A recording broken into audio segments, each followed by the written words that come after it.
Good afternoon, everybody. Listen, I know that it is an awkward time right now. It's 2:45 where I am, but I had something that dropped into my spirit, and I just wanted to leave it for motivation, inspiration, for a declaration, a self-affirming word of acclamation for anybody who may be a little bit weak on this Thursday. I know that. Amidst the news, if you are anything like I am, a cultural buff as far as the context of black men, of black women, of culture, then you were made aware of some of the instances, I guess, that what happened this past week. And I noticed something in the book of Judges, chapter 16, that I want to cross-examine the two and then relate them back to you on today. I need to tell you on today that I find in the story of Sampson and Delilah something that I think is pretty interesting, but still wanted to bring insight for the text on today. Whatever time it is you are watching this, listen, I greet you right there. I pray that this has been a wonderful day for you. If not, I'm praying that God turns it absolutely in your favor even right now. I noticed that in the story of Samson, Samson is somebody who is a powerful man. He is a mighty man. But the text tells me today that he goes into a land where he takes a prostitute, all right? And he takes her and then he sleeps with her.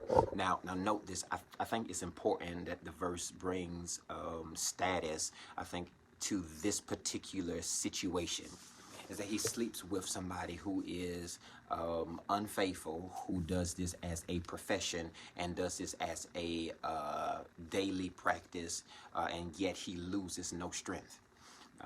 It's not until he's connected to somebody whose name besets them or presets what we're about to intrigue upon on the text, or intrude upon on the text, is that he finds himself in love with somebody named Delilah.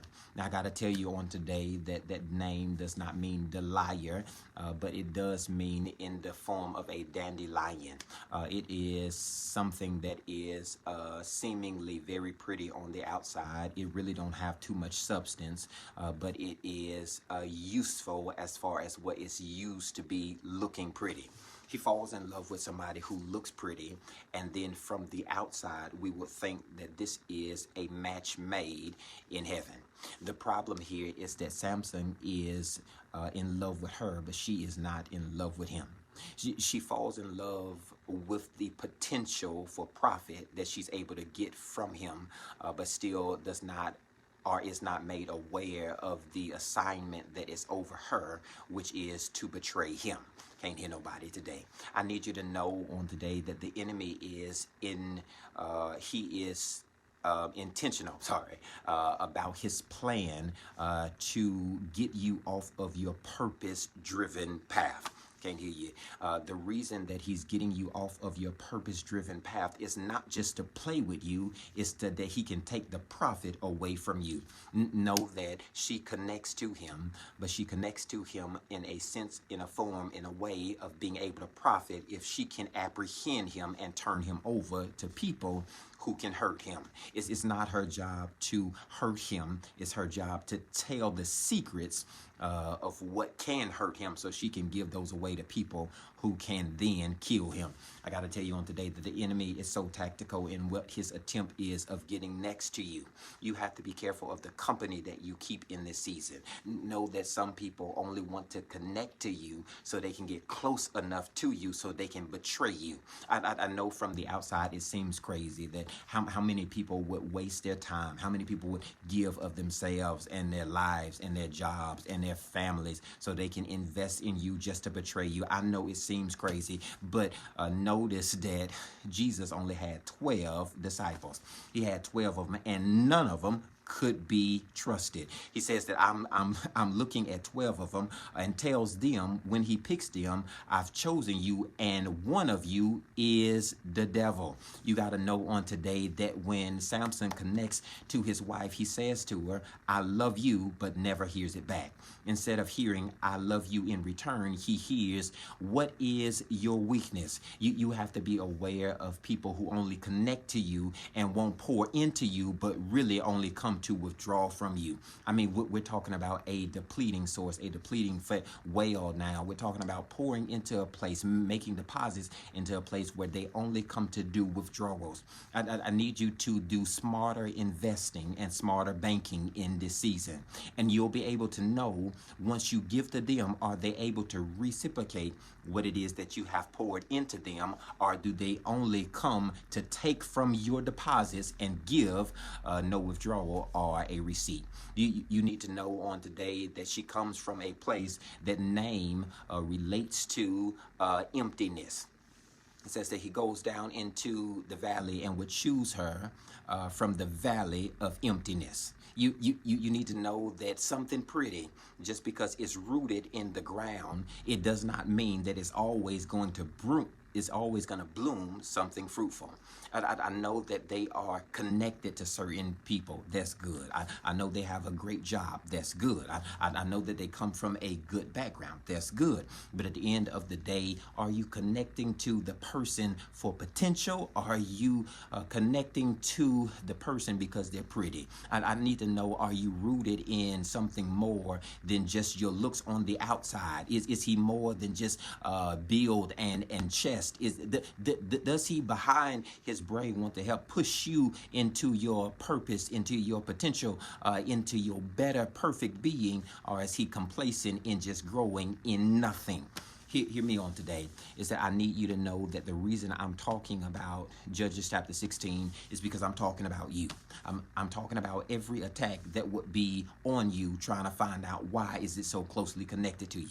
And I know that many people find themselves at Thursday. This is the day before Friday. If you were going to face any attack, it would have been already happened today.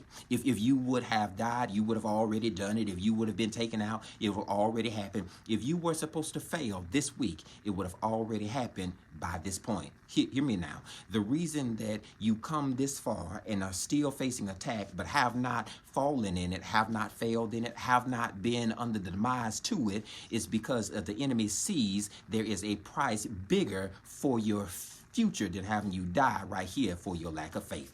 I got to tell you on today that God calls you not only to be somebody who is purposed for the calling, but you have the strength over you in the anointing that God calls you to grow past here. Hear me on today.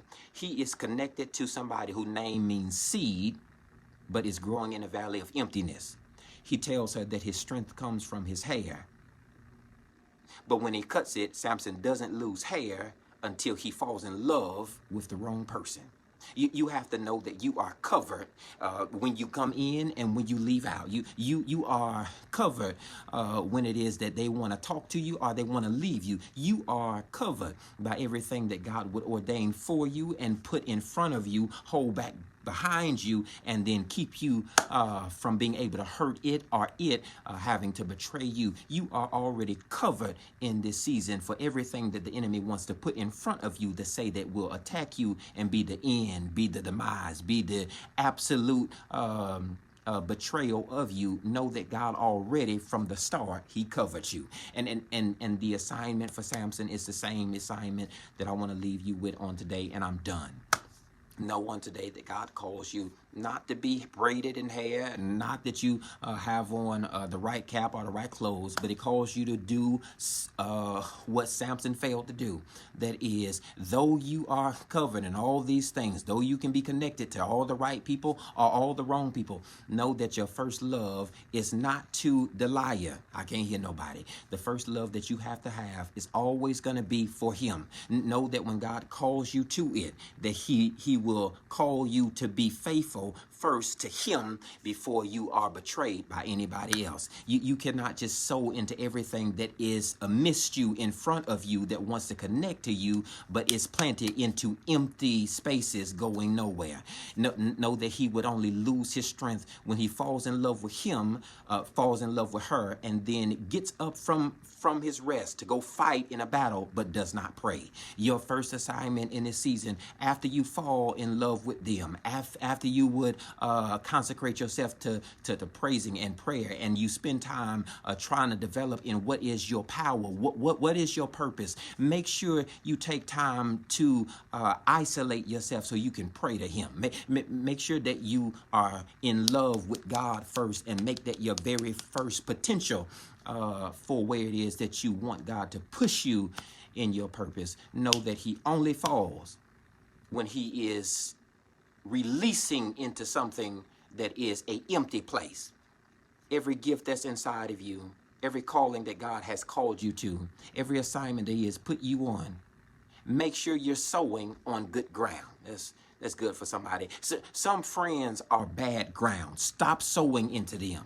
There are some people connected to you who only connect to you because of what they can gain from you, they can profit of you, what it is that they can pull out of you. You have to stop pouring into a dead Delilah place, because it is leading you absolutely nowhere but to the absolute demise, the death of every dream, every calling, every covering that God has placed on you.